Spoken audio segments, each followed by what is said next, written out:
forum de discussion s'installe en débat aujourd'hui. Nous parlons des nouveaux métiers. Je les annonçais en début d'émission, ces nouveaux métiers qu'on retrouve parfois dans le digital et dans bien de domaines. Nous les retrouvons de plus en plus. On se pose la question de savoir est-ce que c'est un défi pour le système éducatif béninois? Et la question du jour à laquelle vous pouvez bien sûr répondre, c'est bien sûr, selon vous, notre système éducatif favorise-t-il la formation aux nouveaux métiers? Selon vous, notre système éducatif favorise-t-il la formation aux nouveaux métiers? Vous pouvez bien entendu nous donner votre avis et nous allons en parler sur ce ce plateau sur lequel je garde mes deux invités qu'on ne présente plus, on les a présentés tout à l'heure. Ils sont tous les deux acteurs du système éducatif. Il s'agit de Gris Crescent, Mebounou Tossou et Sardou Agbangla. Et il nous a rejoint celui-là. Et aussi, qu'on ne présente plus, nos fidèles téléspectateurs le connaissent très bien. Par ici, j'ai envie de dire un peu, c'est notre expert, mais bon. Bonjour, monsieur Edika Mikoto. Bonjour, madame Sachi. Comment allez-vous? Ça va, Merci d'avoir accepté notre invitation. Vous êtes psychopédagogue et l'éducation, le système, le domaine de l'éducation, ça vous connaît. Justement, je reste avec vous pour commencer. Ces nouveaux métiers-là, on les retrouve, que ce soit dans le digital, que ce soit même en agronomie, dans les recherches, dans les sciences, ils émergent de plus en plus, de sorte que certaines personnes se disent... On n'aurait pas dû se former dans la formation générale, mais chaque formation a son importance. Dites-nous déjà comment vous appréciez, comment vous analysez cette émergence de nouveaux métiers qui fusent de partout, j'ai envie de dire. Merci. Je trouve déjà que l'éducation, elle est dynamique. D'accord. L'enseignement, elle est dynamique. L'instruction, elle est dynamique. L'école l'est. Et la vie d'ailleurs est dynamique. D'accord.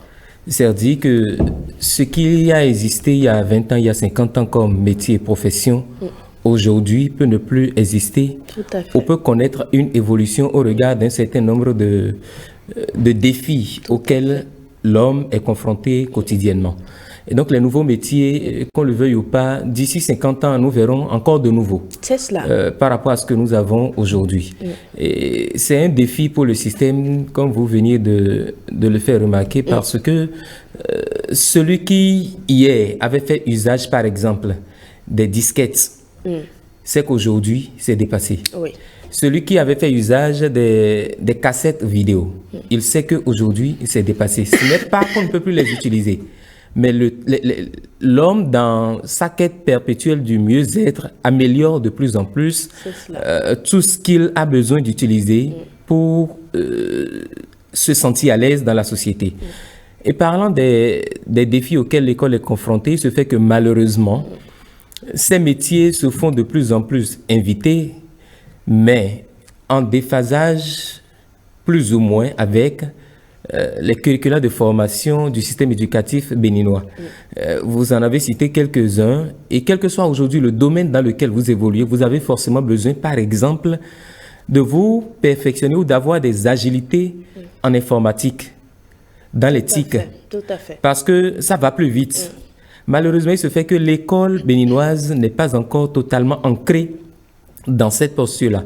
Et donc, la révision des curricula de formation s'impose. Et mieux, l'insertion de ces nouveaux métiers, de ces nouvelles formations dans le cursus scolaire s'impose. Et je pense que le gouvernement béninois est en train de faire un effort dans ce sens. Il y a assez de démarches. Voilà, parce que là, on est en train de promouvoir l'enseignement technique et la formation professionnelle. Et on voudrait qu'à l'horizon 2030, c'est le souhait du président de la République, il y ait 70% dans l'enseignement technique et la formation professionnelle et 30% dans l'enseignement général. Et je pense que nous sommes peut-être même déjà en retard par rapport à cette disposition, parce que, voyez-vous, aujourd'hui, il y a le programme spécial d'insertion pour l'emploi, le PSIE. Et quand vous prenez un peu les offres de recrutement de ce programme-là, on se rend compte qu'en réalité, il y a des gens qui ne sont pas véritablement formés pour postuler pour ces postes-là. Ici au Bénin. Voilà. Mieux, j'aurais appris qu'il y a un projet pour lequel on a voulu recruter des personnes au Bénin, on n'en a pas eu. On a été obligé d'aller dans les pays voisins pour recruter du personnel. Ça veut dire que le problème se pose véritablement avec acuité et il faut parer au plus pressé pour que les personnes qui vont être formées les années à venir soient quand même en phase avec les besoins du marché de l'emploi et surtout en phase avec les défis de notre temps. Il se fait que malheureusement, toujours dans notre système, des étudiants ont fini par exemple de suivre des formations ici, d'obtenir des parchemins, mais qui n'ont pu être valorisés ailleurs parce que nous sommes un peu, pour ne pas dire trop, en retard par rapport aux autres. Merci beaucoup, Monsieur Edi Kami Koto. Je viens à vous, Monsieur Mebounou Tossou. Vous et moi, certainement, nous avons beaucoup été moulés dans ce système-là où il fallait devenir avocat, médecin, diplomate, économiste et bien d'autres. Mais cela change. Sur le marché, il y a de plus en plus de nouveaux profils, des métiers, comme je le disais, qui émergent de partout, surtout avec cet avènement du digital. C'est vrai, Monsieur Edi Kami Koto le disait, des efforts sont faits, beaucoup d'efforts sont faits justement par le gouvernement, mais est-ce que notre système éducatif en l'état, selon vous, répond à ces besoins-là, à ces nouveaux métiers-là, ou est-ce que plutôt il y a encore du travail? Je vous remercie pour votre question. Sur ce plan, je pense quand même qu'on n'est pas totalement en retard parce que les universités se battent aujourd'hui à actualiser leur programme curricula de formation en intégrant surtout les éléments liés à la digitalisation au numérique. Quand nous prenons par exemple le cas de l'ENIAM, l'une de nos offres les plus intéressantes aujourd'hui, c'est la filière informatique où nous avons quand même un afflux d'étudiants qui viennent dans ce secteur d'activité. Et dans nos formations classiques, que ce soit dans les formations générales en gestion ou les formations en statistique ou en planification, nous essayons quand même également d'intégrer dans ces programmes. Mais en dehors de l'ENEAM, il y a plein d'autres écoles qui constituent le système éducatif, justement. Bien sûr, je pense qu'au niveau des autres entités publiques, la même dynamique est observée. D'accord. Donc, nous ne sommes pas peut-être encore totalement au niveau où nous devons être, mais il y a quand même un effort qui se fait tous les jours pour améliorer l'offre de formation, pour assurer une certaine adéquation avec le marché de l'emploi. D'accord. Si je comprends bien, notre système éducatif, on ne dira pas que nous sommes en déphasage puisque actuellement il y a une relecture, une révision des choses qui se fait. Mais est-ce qu'il n'est pas trop tard? Parce que M. Edi Kami Koto disait justement que nous sommes en retard. Il y a des offres qui sont là sur PSIE, qui est notre site de recrutement. Mais malheureusement, en attendant que l'ENEAM ou toutes les écoles que vous voulez terminent la formation, le besoin est là, il faut le diplôme, il faut l'expérience. Oui, bien entendu, dans cette dynamique, l'ENEAM aujourd'hui, par exemple, est en train de projeter dans un très court terme. Vous vendez beaucoup votre ENEAM sur ce plateau. Oui, c'est en train de projeter aujourd'hui des formations de très courte durée. Pour ceux qui, il ne faudrait pas juste parler de ceux qui sont encore en cours de formation. Il y a des gens qui ont fini des formations, qui sont à des postes donnés, qui se trouvent aujourd'hui un peu en déphasage. Est-ce que c'est le cas pour toutes les écoles, pour tous les centres de formation? Oui. Il y a des métiers dont personnellement je n'avais jamais entendu parler, qui sont de... Oui, il y a de nouveaux métiers qui se créent, de nouveaux profils qui se créent.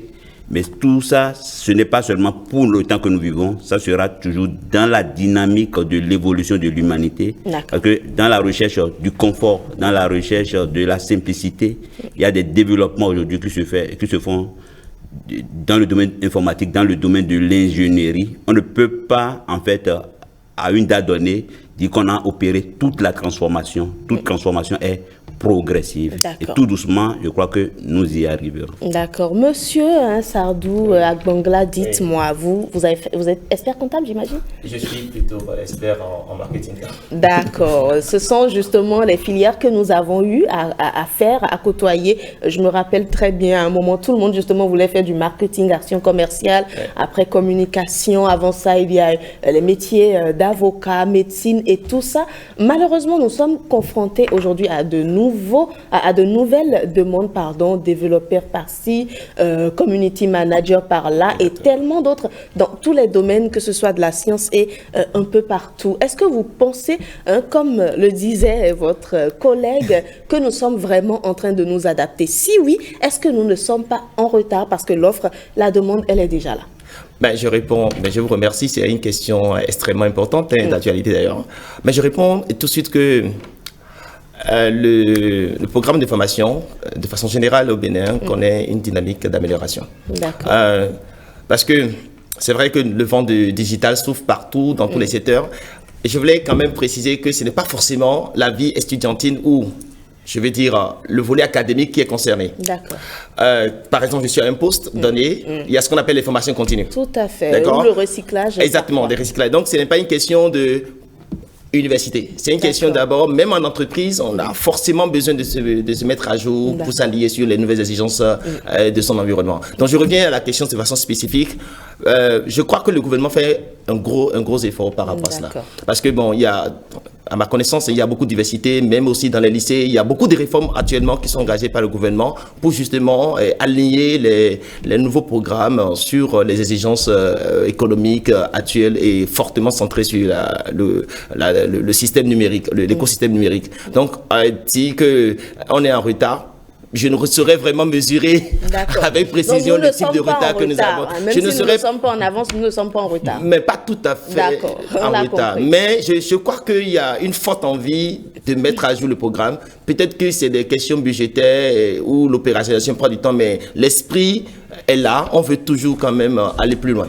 Ça, il faut l'avouer. Justement, Eddie Kamikoto, le truc quand même, ce qu'on remarque, c'est quand même que lorsque peut-être il y a ces formations, ces demandes, comme vous le disiez, qui ne répondent pas à des formations, il faut aller chercher à côté. Mais quand on parle, par exemple, je cite ce que je connais de community manager, de développeurs et tout ça, toute cette vague de métiers, il y a quand même des gens qui quand même répondent. Sauf que leur formation, je dirais, ils l'ont fait sur le tas. Qu'est-ce que vous pensez de cela? Oui, malheureusement, ce n'est pas des formations diplômantes. Pour la plupart des cas, c'est des formations certifiantes. C'est des structures qui ne sont pas formellement de l'université, par exemple, qui organisent ces formations. On nous a dit quand même que l'université se réveille au Bénin. J'en viens. Donc, c'est des formations certifiantes et puis, ça n'a pas toujours la même valeur que lorsque c'est un diplôme. Malheureusement, le mythe du diplôme continue toujours de faire ravage chez nous parce que quelqu'un peut avoir fait 6 mois dans un domaine, comme monsieur... mais Bounou Bounou l'a dit, quelqu'un peut avoir fait 6 mois en formation accélérée à l'ENEAM par exemple et être très performant à côté de quelqu'un qui a fait la même formation pendant 2 ou 3 ans.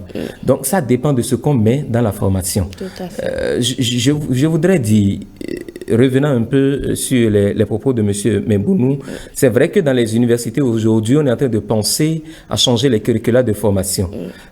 Je sais par exemple qu'à IFRI, Institut pour la formation et la recherche en informatique à l'université d'Abomey-Calavi, ils sont passés d'un certain nombre de matières au-delà de 32, je crois, c'était un peu au-delà de la trentaine, à un peu moins. Ça veut dire que la dynamique a commencé.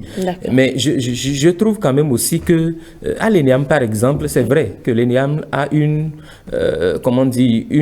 ouverture extraordinaire par rapport aux nouvelles offres. Et quand je prends le volet marketing, désormais, vous verrez tellement de compétences et tellement de ramifications que tous les métiers nouveaux sont en train d'être pris en compte. Mais la grande interrogation, combien d'étudiants sont reçus à l'ENEAM après l'obtention du baccalauréat? Parce que c'est un quota en fait. Désormais, c'est sur quota que les étudiants sont reçus, soit les boursiers, les aides universitaires, etc. Donc, ce n'est pas en fait le nombre ou l'effectif qu'on aurait souhaité. Et si ça devrait se faire à titre payant, on connaît encore les montants qui ne sont pas forcément accessibles à tous les enfants. Moi, je pense que fondamentalement, il faut que nous changions de vision par rapport à la chose. On ne doit plus continuer d'attendre d'aller à l'université avant de former les jeunes aux nouveaux métiers. Dans les écoles aujourd'hui, pourquoi est-ce qu'on ne parle pas encore de graphisme? Pourquoi on ne parle pas encore de community manager? Pourquoi on ne parle pas encore, je ne sais pas, des métiers du numérique? C'est vrai que il faut un temps pour implémenter tout cela, mais il faut commencer. J'ai suivi un documentaire sur l'école finlandaise, l'une des meilleures écoles au monde. Et les enfants déjà du primaire sont initiés au codage et au décodage, au langage informatique. Et c'était tellement intéressant à voir que je me suis demandé, mais où nous en sommes? Et chez nous, c'est aussi, nos enfants, c'est dessin animé. Hein? Non, mais c'est à l'école d'imprimer. Non, c'est peut-être ça, mais c'est à l'école d'imprimer le rythme. L'école doit accompagner la famille. Et la loi d'orientation 2003-17 portant orientation de l'éducation nationale a prévu un certain nombre de dispositifs que malheureusement nous ne mettons pas encore en œuvre. Si les enfants de cet âge-là, c'est vrai que c'est une autre réalité là-bas, mais si les enfants de cet âge-là sont déjà initiés à l'informatique, pourquoi pas chez nous? Et puis, parlant de numérique, on peut compter du bout des doigts les écoles au Bénin et même les universités publiques au Bénin dans lesquelles les étudiants ou les apprenants, les élèves ont accès à l'informatique, à l'outil informatique. Le numérique, il n'y a pas que le numérique, il y a d'autres ouvertures, je le reconnais. Mais tout ce que nous disons tourne aujourd'hui autour du numérique. Et puis, je voudrais dire, attendre l'université pour parler de ces métiers, c'est déjà un retard. Et c'est pour ça justement que je pense que nous sommes en retard. Est-ce que vous pensez... Oui, allez-y. Et quand on est allé à l'université et qu'on a fait ces formations-là, aujourd'hui, il y a l'ENESTIC aussi, l'École nationale des sciences et techniques de l'information et de la communication, qui abonde aussi dans le même sens. Les professionnels en communication, community manager. Je pense que c'est des formations qu'il faut encourager. Oui. D'accord, oui, justement, je vous prends au mot. Vous dites qu'il y a des écoles, des centres de formation qui n'intègrent pas du tout le numérique. Est-ce que vous pensez que l'enfant qui a envie d'être avocat, je dirais, dans une université où on reçoit plusieurs candidats à ce métier-là de magistrat, d'avocat, est-ce que vous pensez que le numérique doit être intégré? Le numérique aujourd'hui est transversal. D'accord. Tant que vous avez la soif de vous améliorer. Un cours de géographie, par exemple? Non, mais le numérique est transversal parce que, vous voyez, il y a aujourd'hui des disciplines dans lesquelles on a besoin de toucher à l'Internet, de toucher à l'informatique, d'envoyer les apprenants ou les étudiants vers l'outil informatique pour toucher du doigt la réalité qu'on est en train de leur enseigner ou de leur transmettre de façon pratique. Et puis, quand vous avez aujourd'hui, je prends hier, aujourd'hui à l'ENEAM, on parle de force de vente. Et il y a beaucoup de choses dedans. Hier, vous indexez beaucoup l'ENEAM, hein? Non, bon, parce que j'apprécie ce qui se fait, la dynamique dans laquelle cette école se retrouve aujourd'hui. Je l'apprécie avec le professeur Onlonkou. Je pense que ça doit pouvoir s'étendre dans toutes les autres écoles. Parce qu'une seule hirondelle ne pourra jamais faire le printemps. Ça, c'est sûr. Et puis, par rapport à l'aspect que vous avez abordé, je trouve que il faut diversifier. D'accord. Il faut vraiment diversifier pour que ce ne soit pas forcément les mêmes personnes qui courent pour améliorer l'offre éducative. Tout à fait. Merci beaucoup, Monsieur Eddy Camille Kotor. Monsieur Mbounou, je reviens à vous. Vous allez répondre parce que les établissements ont été un peu pointés du doigt. Il paraît que vous êtes parfois cher. Les écoles au Bénin, déjà à la base, au primaire, on n'apprend pas à l'enfant ce qu'est le codage, le décodage, le numérique, le community management, par exemple. Dans le meilleur des cas, on parle d'initiation à l'informatique où on répète les mêmes choses jusqu'à un certain niveau. Ça, c'est moi qui l'ajoute. Alors, expliquez-nous, dans ces conditions-là, est-ce qu'on peut espérer quelque chose? Oui, je voudrais commencer par préciser que la réforme dont je parle tantôt a commencé par le bas. D'accord. D'accord. Depuis le cours primaire. Depuis le cours primaire. Parce que moi, je me rappelle que c'est pratiquement en seconde ou première que j'ai commencé par découvrir la statistique. Aujourd'hui, au primaire déjà, au CE2 ou au CME, les enfants sont initiés à la statistique. Ah oui? Et au collège, que ce soit dans les établissements publics ou privés, il y a quand même certains établissements qui font l'effort d'introduire les cours d'informatique. D'accord. Même s'ils ne sont pas totalement encore au niveau... Pas dans les publics, dans les privés. Dans les privés, d'accord. Dans certaines écoles publiques. Ok. Et il sait de quoi il parle, hein? Dans certaines écoles. Non, une expérimentation a certes commencé dans quelques écoles pilotes, mais je trouve que nous sommes en retard. Ça, il faut avoir le courage de le dire, nous sommes en retard. Monsieur Akongla ne sera pas d'accord avec nous. Non, on est au 21e siècle. Oui. Et considérer que des enfants aujourd'hui font tout le cursus sans toucher l'outil informatique. Au collège? C'est au collège, oui, mais c'est un crime. Non, parce que, s'il vous plaît, s'il vous permettez. Non, je le dis peut-être avec, comment dire, un peu moins de gravité.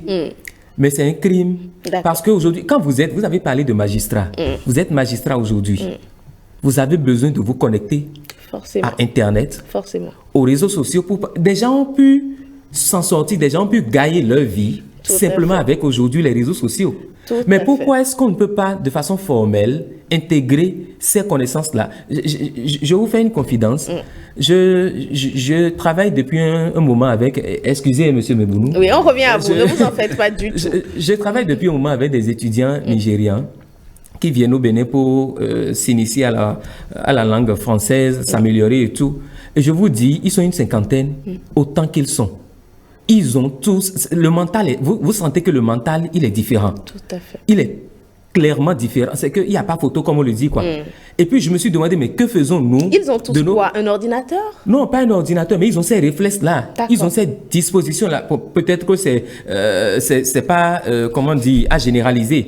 Mais ceux que j'ai eu en face, ceux avec qui j'ai travaillé, c'est des gens qui étaient prompts dans un certain nombre de domaines. Et puis, voyez-vous, autant qu'ils étaient des étudiants en licence qui doivent retourner pour leur maîtrise, ils avaient tous une petite activité D'accord. qu'ils mènent à côté, en dehors des études. Ça, c'est le mindset du Nigeria. Voilà, c'est un mental, je pense, et ça doit venir progressivement. Quand vous êtes aujourd'hui, vous avez n'importe quelle formation, vous êtes dans une profession, vous avez besoin de vous connecter aujourd'hui à Internet. Absolument. Pour aller plus loin. Tout à fait. Le magistrat en a besoin. Et on nous Le dit souvent journaliste ici, en a il faut besoin. diversifier les sources de Oui, revenus. l'enseignant en a besoin. Sinon, c'est le monde qui vous dépasse. Je ne remets pas en cause ce qui se fait, mais je pense que nous sommes en retard. Parce que quand on ne va pas se rendre compte à l'évidence de ce retard-là, nous serons en train de traîner. Et c'est pour ça d'ailleurs que je pense que quand on parle par exemple de dynamique dans la révision des curricula de formation, non, en principe, entre 5 et 10 ans, on doit pouvoir faire le point des curricula de formation que nous avons adoptés. Mais je vous assure que ce qui... Non, ça ne se fait pas. Ça se fait... Non, je dis non, ça ne se fait pas. Ça ne se fait pas. Et j'insiste. Non, je voudrais insister là-dessus. Ça ne se fait pas. Vous avez 5 secondes pour finir. Oui, mais je le dirai, ça ne se fait pas parce que ce que j'ai reçu, quand je passais le bac, on continue de l'enseigner. Et je ne vous dis pas, il y a combien d'années j'ai eu le bac. Très bien. Et quand M. Mebounou parle de statistiques aussi, la statistique s'enseigne en classe de 3e. Il a parlé du primaire. Non, je parle du collège. D'accord. En fait, on l'enseigne au primaire. Et puis, quand les enfants arrivent en classe de 6e, c'est interrompu. Et ça revient en 3e. En fait, les choses ne sont pas continues. D'accord.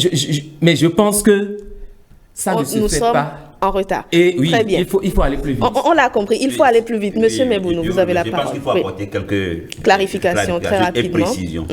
Dans toute formation, on a besoin, quel que soit le système, on a besoin d'une formation de base. D'accord. Quand on se compare à des pays développés, moi je ne suis pas tout à fait d'accord parce que les pays développés ont quand même cet avantage d'étudier directement. Les dépasser, c'est l'objectif, oui, n'est-ce pas? Non, ils travaillent directement dans leur langue. Ils travaillent directement dans leur langue. D'accord. Nous avons besoin d'apprendre la langue, de nous adapter. Le français, l'anglais. De nous adapter d'abord avant de commencer par utiliser les ouvrages. D'accord. Et je pense quand même qu'il y a un effort qui se fait. On ne peut pas vraiment l'occulter. Nous sommes tout à fait d'accord. Et par rapport même à la révision des merci d'être d'accord. Tous les 3 ans, les curricula sont révisés. À quel niveau? Monsieur Edi Kamikoto, on y revient. Pour que cela ne m'échappe pas, d'accord. Que monsieur Mebounou précise à quel niveau. Est-ce au primaire, au secondaire ou à l'université? Et puis, même si c'est à l'université, c'est dans non, aujourd'hui, le CNE n'a pas encore fait une réforme. Je note votre question, je vais y revenir. On va laisser monsieur Mebounou terminer très rapidement. Oui, comment pas son point de chute, il y a quand même un effort qui est fait par le gouvernement pour créer le Conseil national de l'éducation, qui a commencé par travailler d'ailleurs. D'accord. A commencé par travailler. Non, je n'ai pas dit que ça ne travaille pas, ça travaille là-bas. Nous sommes dans une dynamique. Ne restons pas dans la dynamique en pensant qu'un changement est brusque. D'accord, il faut du temps. Progressif. Il faut du temps, mais... On ne peut pas du jour au lendemain tout transformer. La transformation vient progressivement. D'accord. Dire qu'on ne fait pas des efforts et qu'on est totalement en retard. Non, il a dit que des efforts sont faits, mais que nous sommes en retard. Nous avançons à pas de tortue. Quel que soit le retard que nous avons, aujourd'hui, quand nos étudiants vont à l'extérieur, il y a des étudiants qui sont dans nos programmes ISE, qui ont fini et qui ont commencé directement qui sont de doctorat. Les meilleurs à l'étranger. Est-ce que ce sont de nouveaux métiers, monsieur Agongla? Ce sont de nouveaux métiers? Parfaitement. l'ISE. Oui, bon, c'est vrai que ISE, c'est une formation d'élite très vieille, parce que quand même... Dans ce cas, ce n'est pas un nouveau métier. Oui, je vais nuancer. Au fait, nouveau dans le sens des spécialisations. D'accord. Mais il y a comme on l'a dit, il y a toujours une formation de base. Maintenant, il y a tout le temps une actualisation des spécialisations sur la base des nouvelles, je dirais, contraintes de l'environnement. D'accord. Donc, moi, je pense que d'une manière ou d'une autre, tout le monde a l'obligation, même en tant qu'enseignant, de se mettre à jour.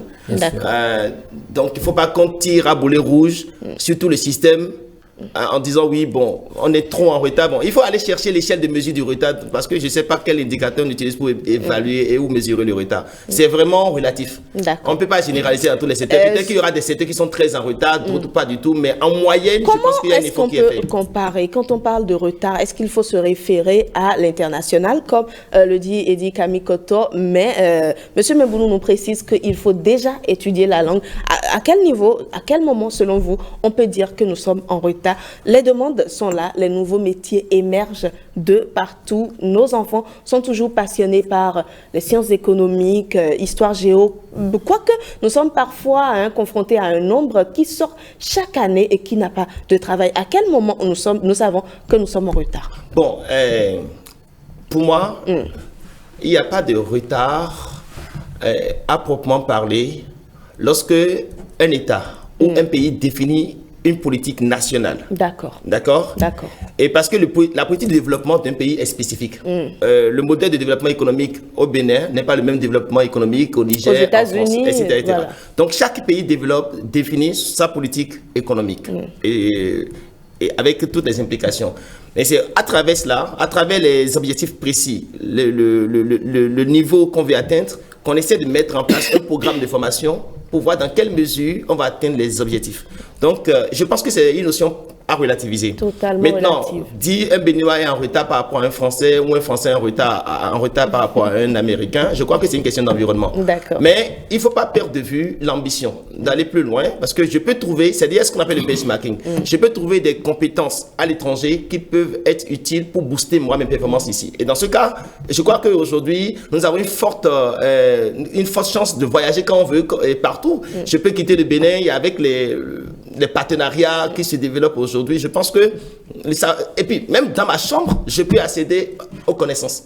Alors, il faut qu'on écarte la paresse de l'individu, de la motivation à aller plus loin. Parce qu'il faut avouer que, je ne sais pas, c'est toute proportion gardée, mais il y a la jeunesse est un peu, excusez-moi l'expression, oui, un peu paresseuse, un peu de... Je dis en griffe, parce qu'en fait,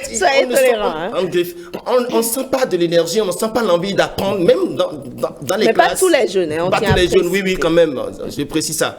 Mais d'une manière ou d'une autre, chacun doit pouvoir définir son projet professionnel, se battre pour le réaliser avec beaucoup de compétences, aussi bien au niveau local qu'au niveau international. Je reviens au système éducatif. Un instant, M. Mbounou, je reviens au système éducatif. Vous avez dit, il y a des progrès, c'est vrai, il ne faut pas traîner non plus. Selon vous, est-ce que les dispositions sont prises pour que ça ne traîne pas? J'avoue que je dois parler avec beaucoup de pincettes puisque je n'ai pas toutes les informations, je n'ai pas tous les indicateurs pour évaluer le programme actuel. Je pense que les compétences appropriées en son temps vont évaluer parce que je sais qu'il y a des réformes. Est-ce que ces réformes sont évaluées pour tirer leçon de ce qui est fait pour qu'on puisse entrer dans une dynamique d'amélioration continue? Parce que moi, je crois à cette logique d'amélioration continue. Donc, à un moment donné, il faut faire une évaluation pour tirer les leçons. Est-ce qu'une évaluation a été faite? Honnêtement, je n'en ai pas encore connaissance. Ou du moins, ça se fait, mais peut-être ce n'est pas encore rendu, c'est pas encore vulgarisé. Donc, je ne pourrais vraiment pas prendre position claire sur... Mais à partir de mes observations, je sens quand même qu'il y a une motivation, qu'il y a une modération. Une envie d'avancer. Une envie d'avancer. Monsieur Mbounou, un instant, monsieur Koto. Lorsqu'on parle de formation, j'ai l'impression qu'on se penche uniquement sur les élèves, les étudiants qui sont dans le processus. D'accord. Mais il y a également les acteurs majeurs, les professionnels, qui sont aussi en déphasage avec le marché. Oui. Aujourd'hui, par exemple, souffrez que j'utilise encore le cas de l'ENIAM. D'accord. Aujourd'hui, l'ENIAM est en train d'initier en fait un parcours certifiant pour améliorer ou faire une mise à jour de la connaissance des professionnels qui ne sont pas totalement en harmonie avec les besoins du marché. Mais l'ENIAM ne répond pas à tout le monde. Il n'offre pas du Oui, community l'ENIAM ne répond management, pas par à exemple. à tout le monde. Community management, parce qu'il y a quand même un développement qui se fait aujourd'hui dans la faculté de marketing, enfin dans le département marketing à l'ENIAM. D'accord. Il y a même des nouveaux métiers tels que le marketing digital qui se trouve aujourd'hui dans nos offres de formation. D'accord. Et dans notre parcours même d'expertise comptable aujourd'hui, nous avons quand même au niveau des systèmes de formation qui représentent à peu près 15% du contenu du programme. D'accord. On l'aura compris, M. Edi Kamikoto, M. Agbangla et M. Mebounou soutiennent, des efforts sont faits, nous avançons. Arrêtez de dire que nous sommes en retard. Non, on ne va pas arrêter parce que la vie est dynamique, je l'ai dit à l'entente de mes propos. Et puis, je ne dis pas que rien n'est fait. D'accord. Je reprends, je ne dis pas que rien n'est fait. Il faut quand même apprécier des efforts. Hein, non, il y a beaucoup d'efforts qui ont été faits. Là-dessus, on se met d'accord. Mais ce n'est pas parce que des efforts sont faits qu'il faut rester sur ses lauriers et penser qu'on a déjà atteint le sommet. Et je le dis au regard... Monsieur Agbangla a parlé de paresse des jeunes. Je suis d'accord.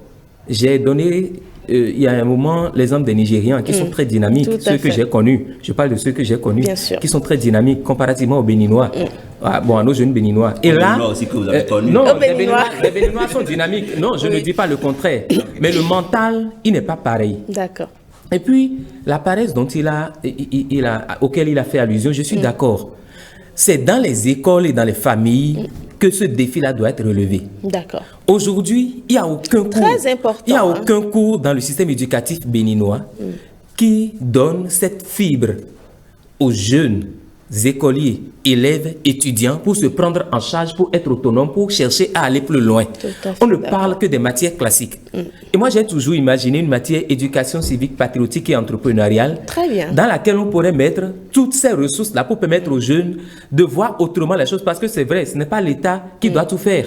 L'État ne peut jamais tout faire. Sinon, nous apprécions les efforts de l'État. Oui, on apprécie les efforts. Chacun doit pouvoir courir, se lever jour et nuit, se battre pour devenir performant pour son domaine. Et puis, je voudrais dire, au regard du taux de chômage qui est de 2,3% au Bénin et du taux de sous-emploi qui est de 112%, je puis dire que nous sommes en retard. Quand on fait le point du nombre d'étudiants qui sont diplômés chaque année, qui sortent des universités et qui sont obligés, universités publiques comme privées, bien sûr, et qui sont obligés de devenir vendeur, quelqu'un l'a dit, de crédit dans les cabines téléphoniques ou bien transfert d'argent, qui sont obligés de devenir livreurs de repas. J'en connais, j'ai travaillé sur des mémoires d'étudiants, il y a plus de 5 ans, qui aujourd'hui sont devenus des livreurs de repas. Des filles qui ont fait de bonnes écoles. C'est vrai que c'est des exemples peut-être isolés, mais j'en connais tellement que je me dis... Si cette fille ou si ce garçon... non, ce n'est pas parce que j'ai utilisé le terme isolé, je le dis, mais je dis chaque jour que Dieu fait, j'en rencontre.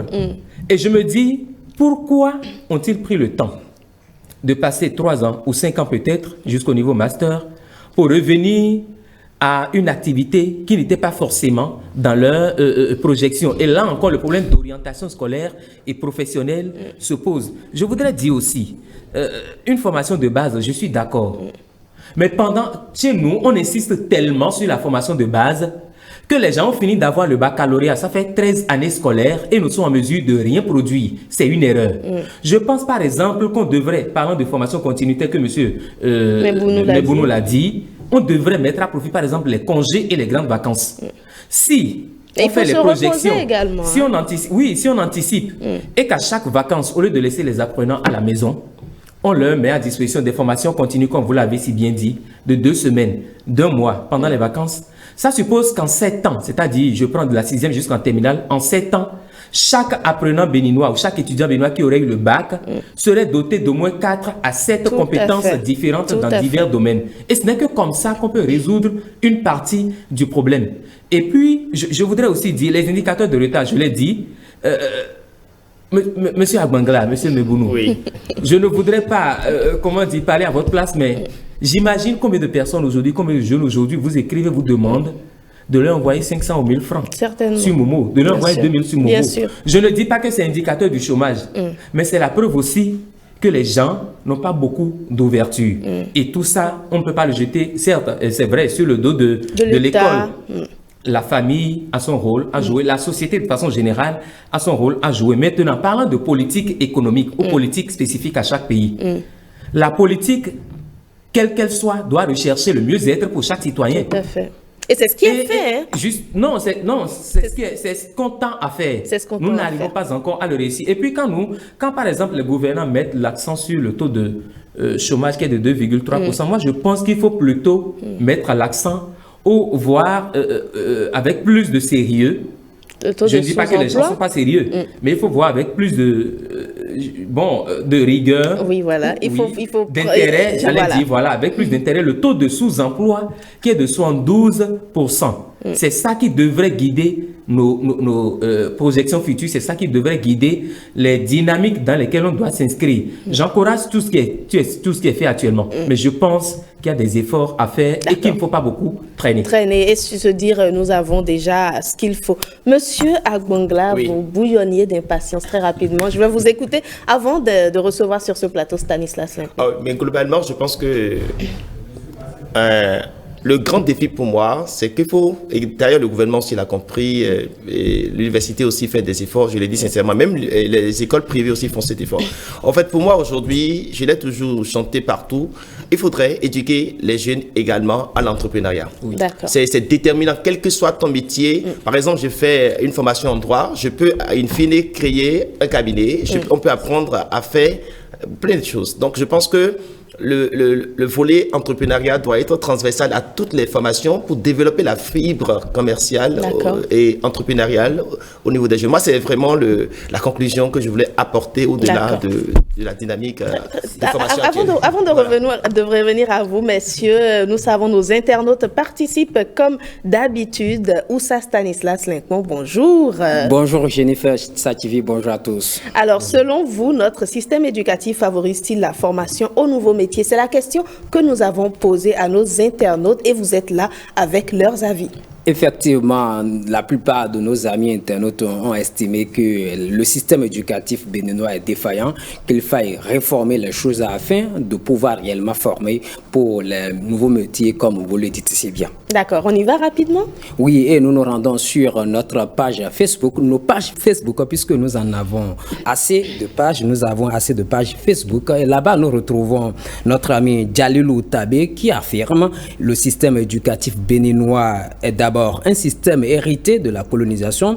Il ne reflète pas la réalité de ce que nous vivons chez nous. Ensuite, ce système est long et à 110%, ça ne forme pas directement la réalité du terrain. Selon moi, c'est un système éducatif à revoir pour éviter des sous-emplois à l'avenir. Emmanuel Kofi Aglossi écrit: ce système colonial a été mis en place afin de former des fonctionnaires. Pour favoriser la formation aux nouveaux métiers, il faut commencer par revoir les curriculaires, former de nouvelles générations d'enseignants. Elijah Eli assure que le système éducatif béninois, comme beaucoup d'autres en Afrique, a fait un long chemin et nécessite un toilettage pour répondre mieux aux exigences du marché de l'emploi. Bonjour le plateau. La question du jour me paraît cruciale, écrit notre ami Rodrigue Ripoussou. Nous tous, nous sommes conscients que notre système éducatif est défaillant. Mais permettez-moi de vous dire que c'est l'État qui donne des orientations à suivre. Si le gouvernement décide, il pourra changer les choses.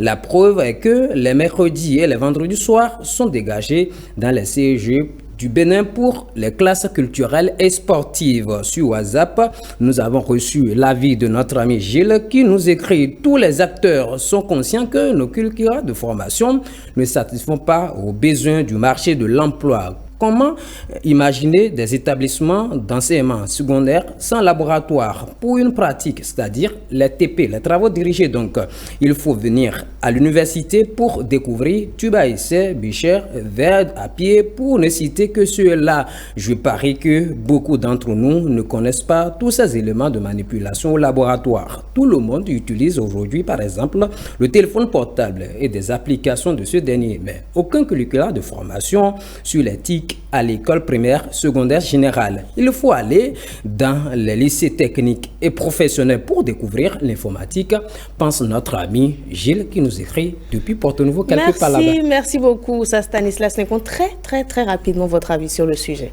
Je pense que... Des efforts sont faits quand même. Hein. Oui. Vos internautes, ils n'ont pas du tout été gentils parce que nous savons que des efforts sont faits. Exactement, c'est ce que je voudrais dire.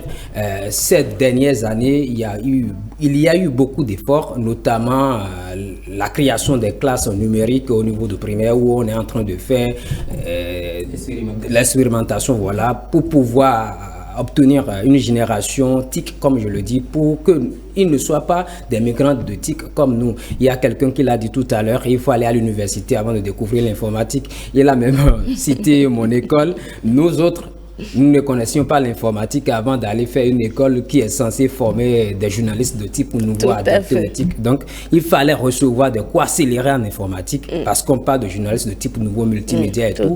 Alors, ces efforts-là ne sont pas vains, donc que les gens sachent qu'il y a beaucoup de choses qui se font, seulement que il y a beaucoup de choses qu'on fait, seulement qu'aujourd'hui, la tendance générale, c'est que quand on parle par exemple d'un métier de community manager, les gens pensent que c'est réservé pour les rebuts de l'école, alors qu'à l'université, il y a des formations spécifiques destinées à ces gens de personnes qui ne sont pas que des community managers, comme on le dit. Parce qu'un community manager, en réalité, est d'abord un journaliste.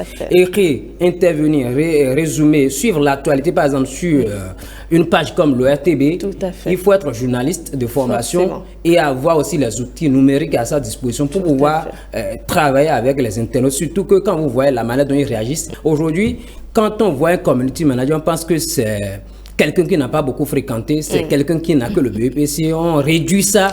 Il faut changer les mentalités, hein, Monsieur Edi Kamikoto le disait. Merci Stanislas, très rapidement parce que nous sommes complètement en retard. Monsieur Agbongla, je vous voyais très réfractaire à tout ce que les internautes disaient. Vous avez tiqué quand on a parlé d'école coloniale, vous avez 30 secondes, 20 secondes pour conclure rapidement. Merci beaucoup pour l'opportunité que vous avez en fait aujourd'hui. Je voulais encore lancer un appel à nos candidats pour le programme ISE. Le concours est désormais lancé, donc ils peuvent venir à l'ENIAM pour avoir des formations. On l'aura compris. Voilà. Monsieur Mebounou, très rapidement. Je voudrais encore vous remercier et surtout, je voudrais aussi remercier l'Ordre des experts comptables qui nous accompagnent fortement dans nos différents programmes à l'ENIAM.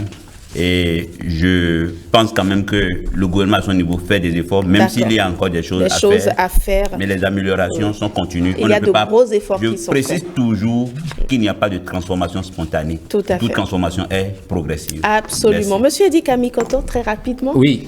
Vous avez beaucoup à dire, mais faites l'effort de tenir dans les 20 secondes. Toute transformation est progressive, mais à situation exceptionnelle, mesure exceptionnelle. Et tout devient urgence quand nous sentons que nous sommes en retard. L'article 1 de la loi 2003 dit que l'école est la première priorité de l'État. Et puis je voudrais dire, M. Agbangla a rappelé l'auto-emploi. Vous avez 30 secondes. Oui, si vous permettez. L'article 9 dit que l'école doit former aussi bien pour l'auto-emploi que pour la fonction publique et le secteur privé. Mais est-ce qu'aujourd'hui l'école béninoise forme pour l'auto-emploi? C'est quand les gens ont eu le bac, qu'ils vont à l'université, ils ont fait 3 ans ou 5 ans, ils ont eu le master, qu'on leur parle maintenant d'entrepreneuriat. Non, mais il faut avoir préparé, il faut avoir préparé les gens. Ça a changé. Non, ça a changé à l'ENEAM. Mais nous sommes à la fin de ce plateau de discussion. On ne peut pas réussir à relever ce défi à l'ENEAM et penser qu'on l'a réussi ou qu'on l'a relevé pour tout le Bénin. D'accord, donc les autres, avis aux autres qui forment le système éducatif, très rapidement. Monsieur Limpon, oui, les internautes ont dit, des gens ont eu le bac D, ils n'ont jamais vu microscope. Des gens ont eu le bac D, ils n'ont jamais vu tuba essai. Même à l'université aujourd'hui, dans nos universités publiques, il y a ces matériels-là, qui manquent. Les laboratoires, il y a des écoles aujourd'hui qui n'ont pas encore de laboratoire. Vous avez 3 secondes. Oui, je voudrais dire... Entreprendre, c'est important, il faut l'enseigner, il faut enseigner la fibre entrepreneuriale. Le gouvernement fait des efforts avec les classes sportives, culturelles et socio-éducatives. Mais je pense que la mise en œuvre... Et l'incitation également aux formations techniques et bien d'autres écoles mises à disposition. Mais la mise en œuvre, par exemple, des classes socio-éducatives qui devraient résoudre le problème de l'entrepreneuriat, je pense qu'on n'est pas encore en train de prendre cette réforme par le bon bout. Il faudra trouver une autre formule pour que... Merci beaucoup, Monsieur Edi Kamikoto. Je voudrais finir, si vous permettez, avec un des articles qui dit que l'école doit permettre à tous d'avoir accès à la culture, à la science, au savoir-faire et au savoir-être. C'est important de revisiter la loi d'orientation. Merci, monsieur Eddy Kamikoto. Nous l'aurons compris. Les téléspectateurs également. Nous allons revenir, nous allons refaire le débat. Malheureusement, le temps est complètement parti.